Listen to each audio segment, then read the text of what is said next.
Did you know your TV channels are about to change in a way that could totally mess up your viewing habits? Let me tell you why this network shake-up in Greenville is more than just a numbers game. It's a glimpse into the future of local TV. Starting August 1st, 2 stations are swapping allegiances, and the ripple effects will hit every viewer, whether you're using an antenna, cable, or streaming. What makes this really interesting is how it exposes the fragile ecosystem of broadcast TV, where networks are constantly juggling partnerships to maximize reach while local stations fight to retain their identity. I've been tracking this for weeks, and honestly, it feels like watching a chess match where the pieces are your daily news, sports, and entertainment. Let me break it down for you.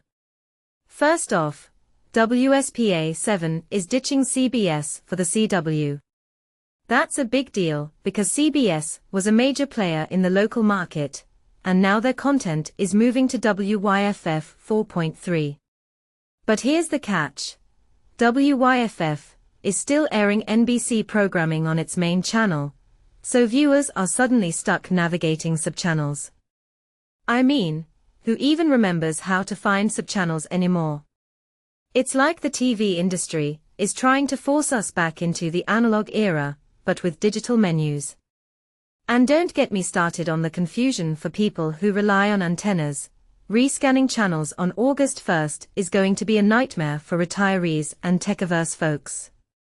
This isn't just a logistical headache, it's a reminder of how inaccessible traditional TV has become in the streaming age.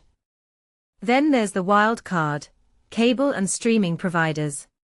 Comcast, Spectrum, and Dish are all scrambling to update their listings, but some are still TBD.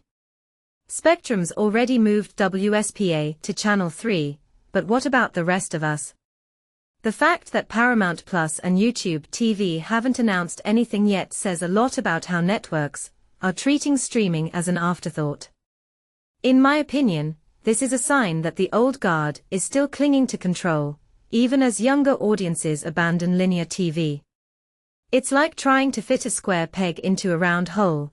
These networks are forcing their content into platforms that don't prioritize them. And let's be real, if you're a casual viewer, you're probably going to miss the changes entirely unless you're actively looking for them. What this really suggests is a deeper shift in media consumption. Local stations are becoming more dependent on national networks, which means less autonomy for news and programming. WSPA's owner, Nexstar Media Group, hasn't even released details for streaming platforms, which raises a red flag. Are they trying to avoid liability? Or are they just not prepared for the reality that most people no longer watch TV the way they used to? From my perspective, this is a wake-up call for everyone involved. If you're a viewer, you need to stay on top of these changes. If you're a creator, this is a chance to rethink how content is distributed. And if you're a network exec, maybe it's time to stop treating streaming as a secondary option.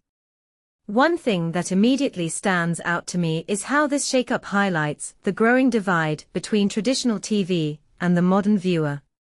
People want on-demand access, personalized recommendations, and seamless experiences, things that the current system isn't built for. The fact that even the anchor at WSPA had to post a Facebook update with partial info shows how disjointed the process is. It's not just about channels anymore, it's about trust. When viewers can't rely on clear, consistent information, they lose faith in the entire system.